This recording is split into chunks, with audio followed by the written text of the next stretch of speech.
demain matin, je ne sais pas si je me lève. Et donc, j'ai vraiment envie de vivre, mais de vivre pleinement l'instant présent et de vivre des choses très fortes, très intenses.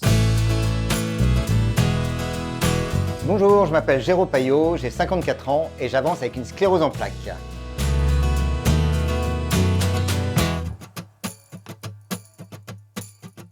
C'est une maladie auto-immune qui touche principalement les jeunes adultes. Et pour faire simple, nos nerfs sont entourés d'une gaine, comme un fil électrique, sont entourés d'une gaine qu'on appelle la myéline. Et dans cette maladie, notre système immunitaire pense que la myéline est mauvaise pour le corps et vient l'agresser. Et donc on se retrouve avec des trous, des plaques sur cette gaine-là, et qui fait que ça a un peu impacté n'importe quelle fonction du corps. Donc ça peut créer des handicaps visibles, difficultés à la marche, difficultés d'expression, mais aussi ça peut créer beaucoup de handicaps invisibles. Donc, ils vont être plus problèmes de concentration, problèmes de fatigue neurologique importante, ou aussi problèmes de mémoire, et le reste, je m'en souviens pas.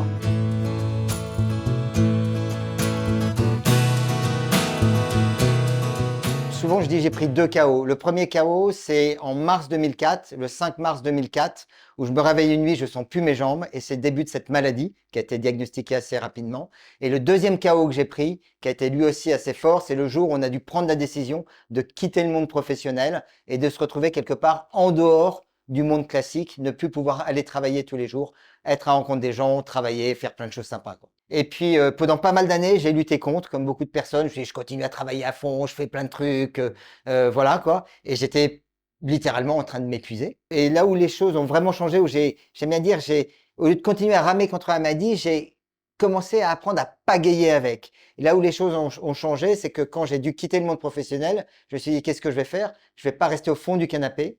Et j'ai la chance d'être très bien entouré par ma femme, par mes filles.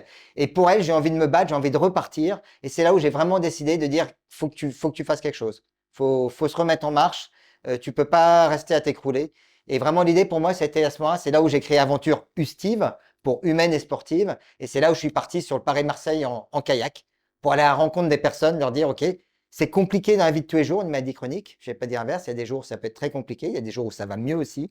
Et c'est de se dire, j'ai envie de témoigner sur le fait qu'on peut avoir des rêves, on peut les réaliser, on peut faire plein de trucs.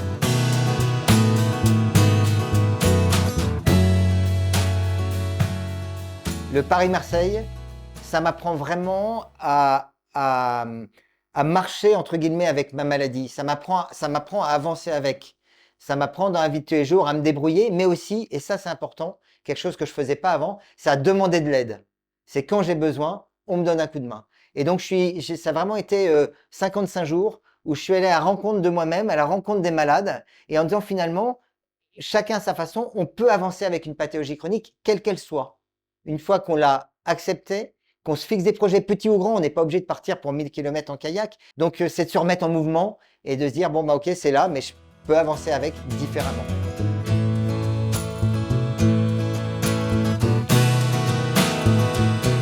Pour ça, on organise des défis où chacun peut participer à sa façon. Je vais prendre un exemple. On a fait 5 enchaînements de semi-Ironman, donc du triathlon longue distance. Et chaque jour, des gens venaient participer à une partie. Je pense à des gens comme Lou, qui a une maladie chronique, qui a fait son premier semi-marathon, qui nous a accompagnés, qui s'est entraîné pendant plusieurs mois pour ça. Je pense à Solange, qui a une grave maladie pulmonaire, qui, elle, a fait 2 fois 20 km en vélo électrique avec la bouteille à oxygène dessus. Et l'idée, c'est de partager un objectif commun dans un projet qui est un peu fou. Quand on dit j'ai une sclérose en plaques, je vais faire 5 semi-Ironman en 5 jours, on dit juste c'est quelque chose qui n'est pas envisageable, qui n'est pas possible. Et pourtant, si c'est possible, vous participez à ce défi complètement fou et vous venez recranter dans la vie, refaire des choses avec nous et c'est le collectif qui porte. Et c'est génial, quand on vit quelque chose de super dense ensemble, c'est top, top.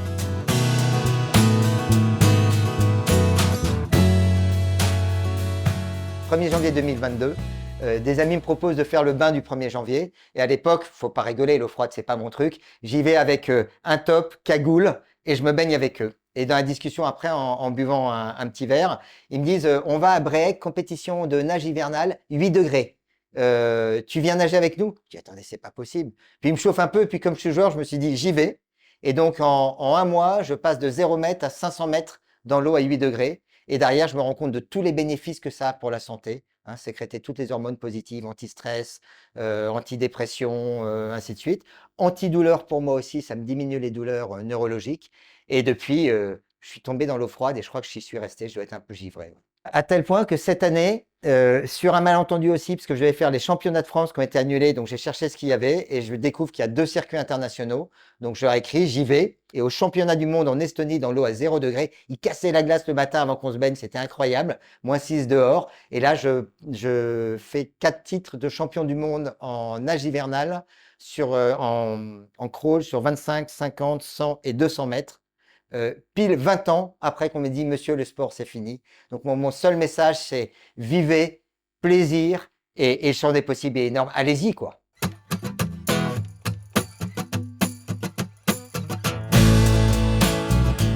Ça fonctionne comme un vélo électrique en fin de compte. Il faut être en capacité encore de marcher au moins 40 ou 50 mètres.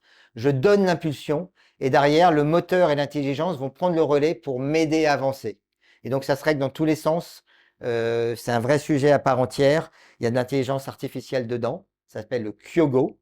Et c'est pour keep on going, continuer à avancer. Donc en plus, j'aime bien, je trouve ça symboliquement intéressant.